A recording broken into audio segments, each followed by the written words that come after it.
আজকে আমরা ক্লাস 10-এর প্রথম চ্যাপ্টারের 5 নম্বর লেকচার শুরু করছি।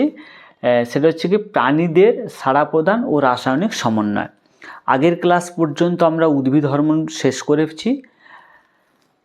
এখন প্রাণীদের এই সাড়া প্রদান দুভাবে সম্পন্ন হয়, একটা হচ্ছে রাসায়নিকভাবে আর একটা হচ্ছে কি ভৌতভাবে। আজকে আমরা বা এই ক্লাস থেকে আমরা রাসায়নিক সমন্বয় সম্পর্কে পড়ব, তাই আমরা হরমোন সম্পর্কে ডিটেলস আলোচনা করব। যে ভৌত সমন্বয় স্নায়ুতন্ত্র যেটা মুখ্যত পার্টিসিপেট করে সেটা আমরা পরে ডিটেলস আলোচনা করব। তাহলে আজকের আমাদের টপিক হচ্ছে প্রাণীদের সাড়া প্রদান ও রাসায়নিক সমন্বয়, যেখানে হরমোন সম্পর্কে আমরা ডিটেলসে জানব। তার মানে হরমোন এক ধরনের রাসায়নিক সমন্বয়ক হিসেবে কাজ করে। ঠিক আছে, তো প্রথম আমাদের জানতে হবে হরমোন কি। হরমোন সম্পর্কে আমরা যখন উদ্ভিদ হরমোন পড়েছি তখন ডিটেলসে আমরা পড়েছি। এখন এখানে হরমোন বলতে আমরা এখানে যেহেতু প্রাণীদের সাড়া প্রদানে হরমোনের ভূমিকা পড়ব, সেই জন্য আমরা এখানে প্রাণী হরমোন সম্পর্কে পড়ব। সেই জন্য আমরা আজকে পড়ব কি প্রাণী হরমোন কাকে বলে। এখন প্রাণী হরমোনের যদি ডেফিনেশন দেখি তাহলে আমরা কি লিখেছি, যে জৈব রাসায়নিক পদার্থ প্রাণীদেহের অন্তঃক্ষরা গ্রন্থি থেকে ক্ষরিত হয়ে উৎপত্তিস্থল থেকে দূরে ক্রিয়া করে এবং রক্ত ও লসিকার মাধ্যমে বাহিত হয়ে লক্ষ্যকোষ বা অঙ্গে নির্দিষ্ট ক্রিয়া সম্পন্ন করে এবং ক্রিয়ার শেষে ধ্বংসপ্রাপ্ত হয়, তাকে প্রাণী হরমোন বলছে। তাহলে মূল বিষয় কি, এটা একটা জৈব রাসায়নিক পদার্থ। কেন জৈব রাসায়নিক পদার্থ? যেহেতু হরমোন জীবদেহে ক্ষরিত হয়, সেটা উদ্ভিদ হোক বা প্রাণী দেহ, সেই জন্য এটাকে আমরা কি বলছি, জৈব রাসায়নিক পদার্থ। প্রাণীদেহের অন্তঃক্ষরা গ্রন্থিকোষ থেকে ক্ষরিত হয়। এখন আমরা অন্তঃক্ষরা গ্রন্থি কি সেটা একটু পরে জানছি। তো আমরা অন্তঃক্ষরা গ্রন্থিকোষ থেকে ক্ষরিত হয় এবং যেখান থেকে ক্ষরিত হয় সেখান থেকে দূরে সে বাহিত হয়। কার মাধ্যমে? রক্ত ও লসিকার মাধ্যমে।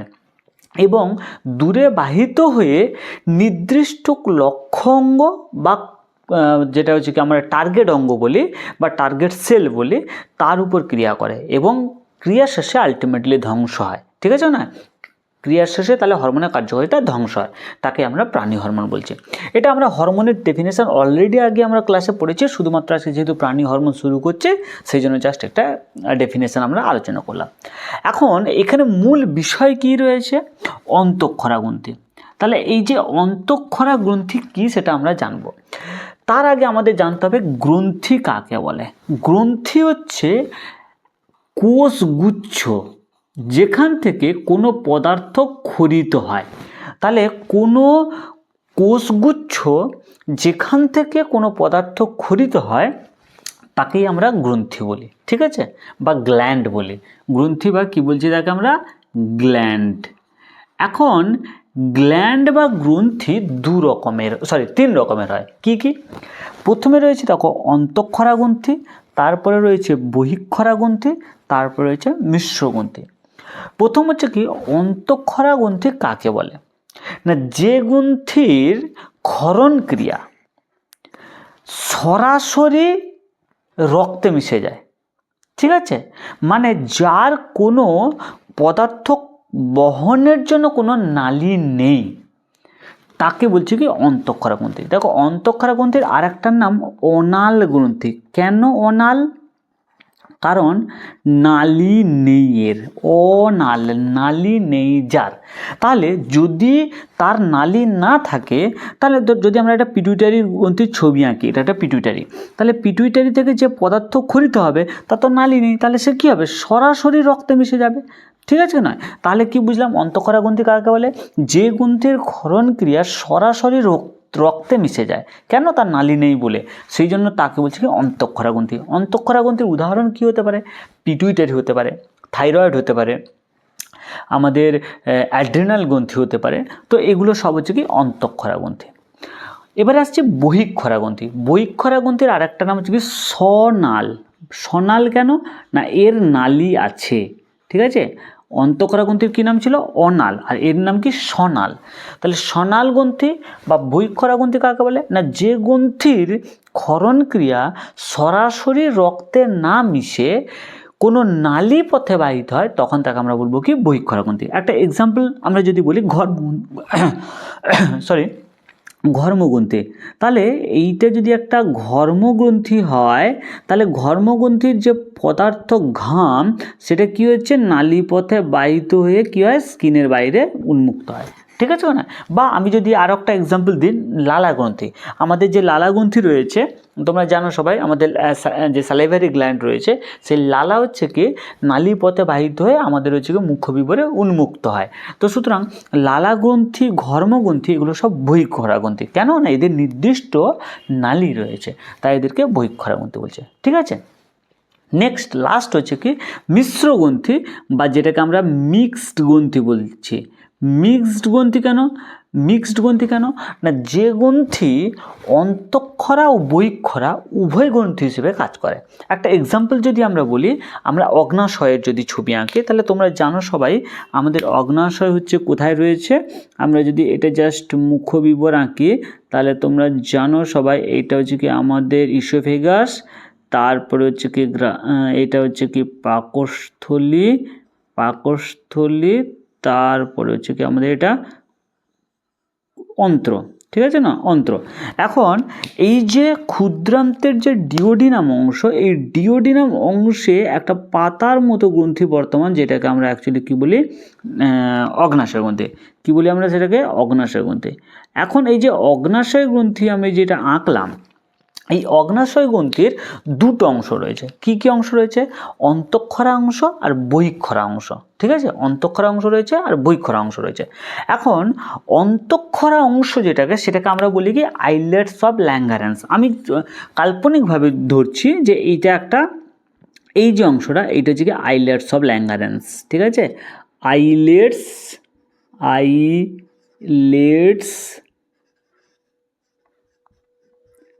of Langerhans।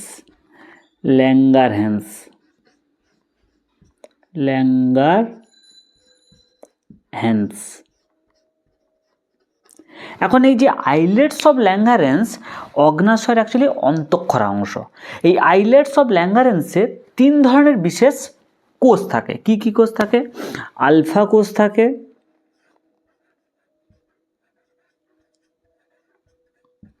বিটা কোষ থাকে ও ডেল্টা কোষ থাকে।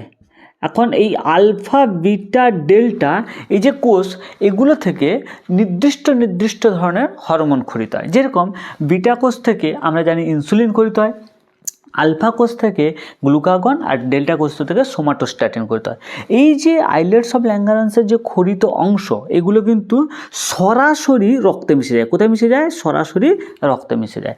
কিন্তু অগ্নাশয়ে আর একটা বিশেষ অংশ রয়েছে যেটাকে আমরা বলছি কি অ্যাসিনি কোষ থাকে। ঠিক আছে না? কি থাকে বলছি?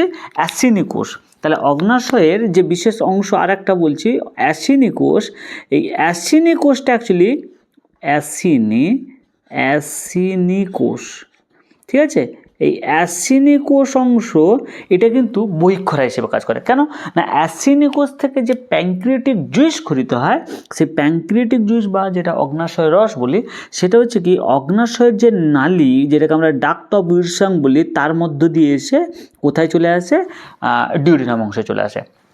তাহলে অ্যাসিনি কোষ যেটা বহিঃক্ষরা অংশ হিসেবে কাজ করছে, তার খরিত অংশ কিন্তু নালী পথে বাহিত হচ্ছে, কিন্তু আইলেটস অফ ল্যাঙ্গারেন্সের যে খরিত অংশ সেটা কিন্তু সরাসরি রক্তে মিশে যাচ্ছে। সেই জন্য আমরা দেখলাম যে অগ্নাশয় একটা মিশ্রগ্রন্থি হিসেবে কাজ করছে।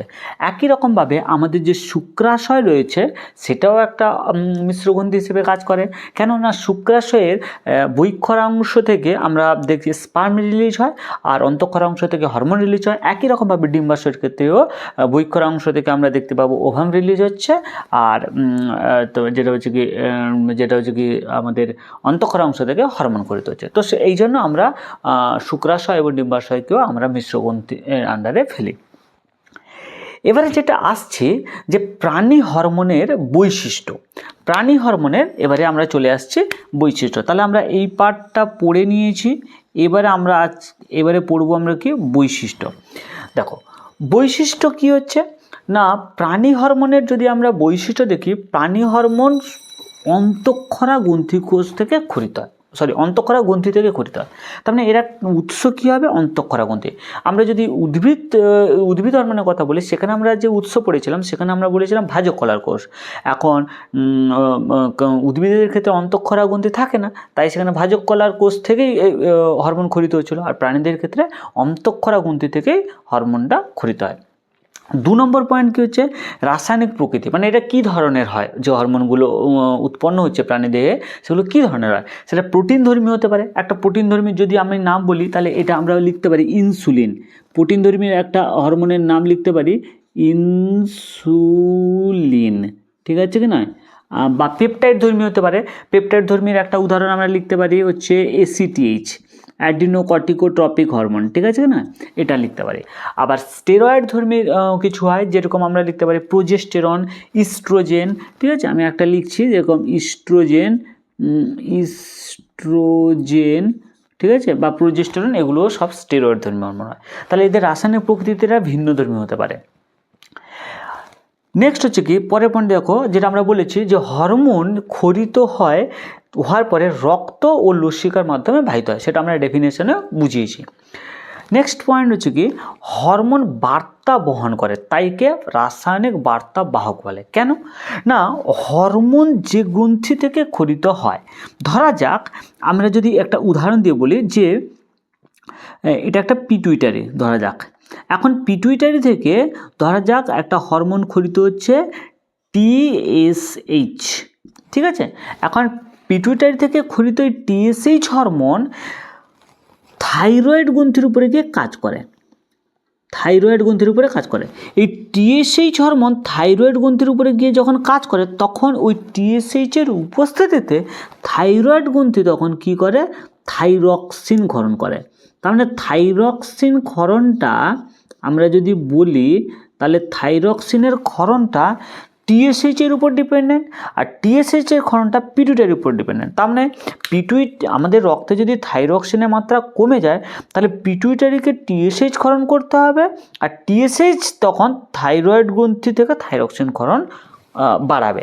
তার মানে আমরা কি দেখলাম না, বার্তা বহন করার কাজ করছে হচ্ছে কি হরমোন। কেন না, TSH যখন ক্ষরিত হয়ে এলো পিটুইটারি থেকে, তখন সে অ্যাকচুয়ালি থাইরয়েড গ্রন্থিকে বলল থাইরক্সিন ক্ষরণ করার জন্য। তার মানে এটা একটা মেসেজ নিয়ে এলো। সেই জন্য আমরা বলতে চাইছি যে হরমোন একটা রাসায়নিক বার্তা বাহক হিসেবে কাজ করে। সেই জন্য এটাকে আমরা কেমিক্যাল মেসেঞ্জার বলি, বা কেমিক্যাল কোঅর্ডিনেটরও বলা হয়, ঠিক আছে কিনা।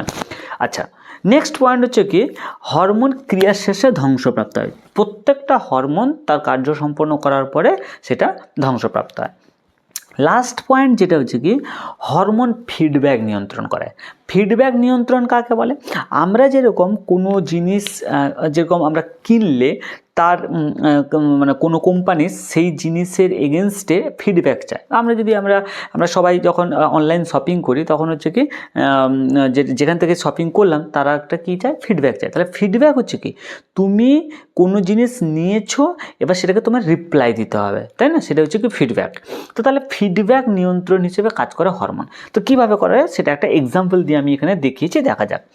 তো দেখতে পাচ্ছ এই যে ছবিটা আঁকা রয়েছে, এই অংশটা হচ্ছে কি হাইপোথ্যালামাস, এই অংশটা হচ্ছে কি হাইপোথ্যালামাস, আর হাইপোথ্যালামাসের নিচে রয়েছে কি পিটুইটারি। হাইপোথ্যালামাসের এই অংশ রয়েছে কি পিটুইটারি, ঠিক আছে, নিচে হচ্ছে কি এটা পিটুইটারি।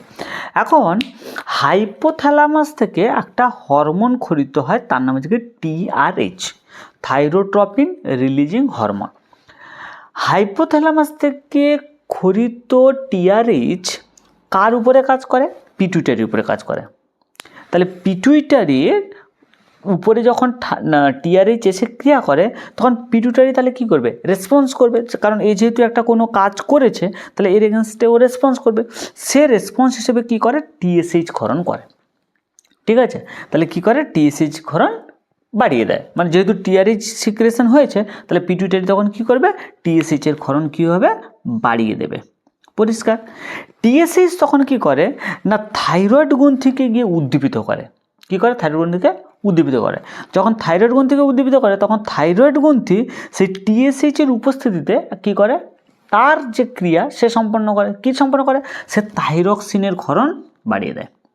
থাইরক্সিনের ক্ষরণ বাড়িয়ে দেয়। যখন থাইরক্সিনের ক্ষরণ বেড়ে গেল, এই থাইরক্সিন কোথায় চলে গেল, রক্তে চলে গেল। কোথায় চলে এসছে, রক্তে। তাহলে রক্তে থাইরক্সিনে যাওয়া মানে কি, রক্তে থাইরক্সিনের মাত্রা বেড়ে যাবে। ঠিক আছে না? তার মানে এখানে আমরা দেখলাম টিআরএইচ যখন ক্ষরণ বাড়লো তখন টিএসএইচ এরও ক্ষরণ বাড়লো। টিএসএইচ এর ক্ষরণ বাড়া মানে থাইরক্সিনের ক্ষরণ বাড়লো, আর রক্তে কি হলো, থাইরক্সিনের মাত্রা বাড়লো। তাহলে এটা হচ্ছে কি একটা পজিটিভ ফিডব্যাক আমরা দেখতে পেলাম। কেমন দেখতে পেলাম, পজিটিভ ফিডব্যাক বা ধনাত্মক ধর্মী ফিডব্যাক আমরা দেখতে পেলাম। ঠিক আছে না?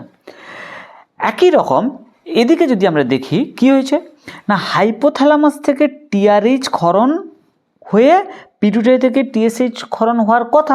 এখন আমরা যদি দেখি যে হাইপোথ্যালামাস থেকে টিআরএইচ এর ক্ষরণ হচ্ছে না, তার মানে টিআরএইচ এর ক্ষরণ কমে গেছে। তাহলে পিটুইটারি থেকে যেহেতু হাইপোথ্যালামাস থেকে টিআরএইচ এর ক্ষরণ কমে গেছে, তাহলে অবভিয়াসলি পিটুইটারি থেকেও টিএসএইচ এর ক্ষরণ কী হবে, কমে যাবে। তাহলে পিটুইটারি থেকে যদি টিএসএইচ এর ক্ষরণ কমে যায় তাহলে থাইরয়েড গ্রন্থি থেকে থাইরক্সিনের ক্ষরণ কী হবে, কমে যাবে বা বন্ধ হয়ে যাবে। ঠিক আছে না? থাইরক্সিনের ক্ষরণ কমে যাবে। ঠিক আছে না? বা যদি বন্ধ হয়ে যায় তাহলে তো বন্ধই হয়ে গেল, তাহলে থাইরক্সিনের ক্ষরণ কমে যাবে। আচ্ছা, থাইরক্সিনের কমে যাওয়াটা তাহলে রক্তে কী হবে, থাইরক্সিনের মাত্রা কমে যাবে। তাহলে রক্তে থাইরক্সিনের মাত্রাও কী হয়ে যাবে, কমে যাবে। তাহলে এটা একটা আমরা কী দেখতে পাচ্ছি, যে নেগেটিভ ফিডব্যাক দেখতে পাচ্ছি। ঠিক আছে না? ঠিক আছে। তাহলে এদিকে আমরা দেখলাম যে রক্তে থাইরক্সিনের মাত্রা বাড়াতে সাহায্য করছে, আর এদিকে দেখতে পাচ্ছি রক্তে থাইরক্সিনের মাত্রা কমাতে সাহায্য করছে। ঠিক আছে না? তাহলে এইভাবে আমরা দেখতে পাচ্ছি হরমোন বিভিন্ন রকমের কার্য সম্পন্ন করে। ঠিক আছে? তাহলে আজকে আমরা জাস্ট বেসিক এইটা জানলাম। এবারে নেক্সট আমরা যে সমস্ত অন্তঃক্ষরা গ্রন্থিগুলো রয়েছে সেগুলো সম্পর্কে ডিটেলসে আলোচনা করব।